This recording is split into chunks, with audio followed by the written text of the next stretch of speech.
लाहौर की बसंत एक ऐसा फेस्टिवल था जो पूरी दुनिया में मशहूर था और अपने उरूज पर इस फेस्टिवल में करोड़ों रुपए का जुआ और इन्वेस्टमेंट दांव पर लगी होती थी। मगर फिर इस पर मुकम्मल पाबंदी आयद कर दी गई और ये पाबंदी जो है पिछले 2 दहाइयों तक जारी रही। मगर इस साल 7 से 8 फरवरी को बसंत एक बार फिर से जिंदा किया जा रहा है। बसंत एक फेस्टिवल नहीं था बल्कि इसके पीछे एक छुपी तारीख और हजारों बरस पुरानी कहानी है जो शायद कम ही लोग जानते हैं। मैं कोशिश करूंगा आपको इसका तारीखी पस मंजर भी बताऊं और लाहौर में इसे पाकिस्तान बनने से पहले कैसे मनाया जाता था और पाकिस्तान बनने के बाद अब कैसे मनाया जाता है। हमारे यहाँ बसंत से मुतालिक जो इस्लामी नजरियात हैं वो भी तारीखी एतबार से मैं आपको समझाऊंगा। सबसे पहले तो ये बात दुरुस्त है कि बसंत जो है वो इस्लामी त्यौहार कभी नहीं था। बड़े सगीर की धरती बहुत पुरानी है, हमारे यहाँ मजहब इस्लाम से भी ये बहुत पुरानी है। बसंत एक हिंदू मजहबी त्यौहार है जो हिंदू देवी सरस्वती के एजाज में मनाया जाता था और इसको बसंत पंची भी कहा जाता है। पंची इसको इसलिए कहा जाता है कि इसे हिंदू महीने माह की 5वीं तारीख को मनाया जाता था। हिंदू मजहब में सरस्वती देवी को तालीम, हिकमत और फनून लतीफा की देवी भी कहा जाता है।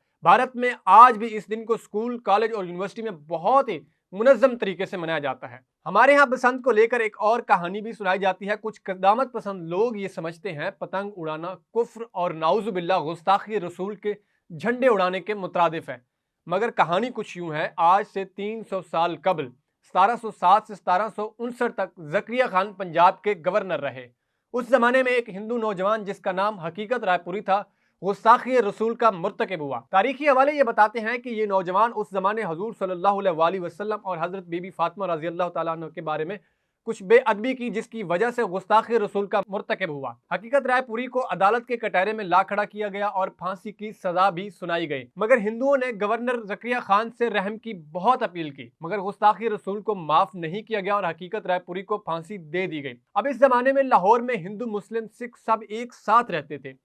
अब ऐसे में कुछ हिंदुओं ने हकीकत रायपुरी की फांसी पर शोक का ऐलान कर दिया। अब उस जमाने के अमीर ताजिर कालू राम ने हकीकत रायपुरी के एजाज में बसंत का सालाना मेला ऑर्गेनाइज कर दिया। यही वजह है कि जिसके तनाजुर में हमारे उलमा कराम बसंत मनाने का मतलब हकीकत रायपुरी के सोग में शामिल होना समझते हैं। वैसे अगर देखा जाए तो मुसलमान बसंत कारून वुस्ता के दौर से मनाते आ रहे हैं। सूफी और बुजुर्गों की दरगाहों में भी बसंत जो है मनाई जाती थी। मुगल दौर में बसंत की तकरीबात पंजाबी सूफियों की दरगाहों में भी मनाई जाती थी, जिसमें पतंगबाजी भी होती थी। मुगल दौर में हजरत मियाँ मीर हजरत शाह हुसैन की दरगाह पर भी मनाई जाती थी और कसूर में बाबा भुल्ले शाह और जंग में हजरत सुल्तान बाहू की दरगाह पर मनाई जाती थी। दिल्ली में हजरत निजामुद्दीन औलिया और हजरत कुतुबुद्दीन बख्तियार की दरगाह पर मनाई जाती थी। इस जमाने में लोग पीले रंग के कपड़े पहनते और पीले रंग के फूल चढ़ाते थे। अगर हम बात करें पाकिस्तान बनने से पहले की, तो जिंदा दिलाने लाहौर में भी मजहब से बालातर होकर बसंत जो है वो मनाई जाती थी और दुनिया भर से सयाह लाहौर आते थे और खासतौर अंदरून के घरों की छतों पर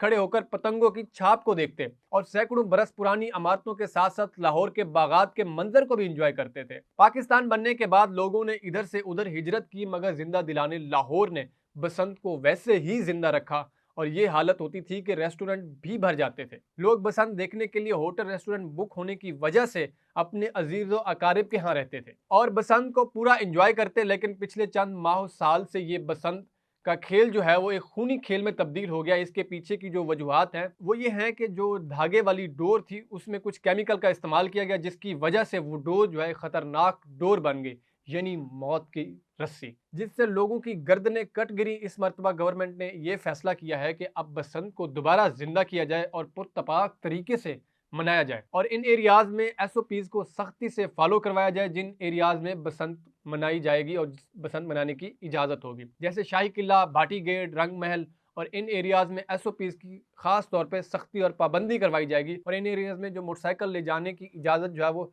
नहीं होगी। अगर वहाँ के रिहायशी लोग मोटरसाइकिल को घरों से बाहर निकालते हैं तो मुकम्मल एसओपीज पर अमल करेंगे, सड़क पर आएंगे। जैसे मोटरसाइकिल के ऊपर जो राड वगैरह लगाए जाते हैं वो खास तौर पे अपनी बाइक पर लगाएंगे और हेलमेट का इस्तेमाल भी करेंगे। अगर ये तजुर्बा गवर्नमेंट का कामयाब रहता है तो हो सकता है कि अगले साल ये बसंत 3 से 4 दिन तक भी मनाई जाए।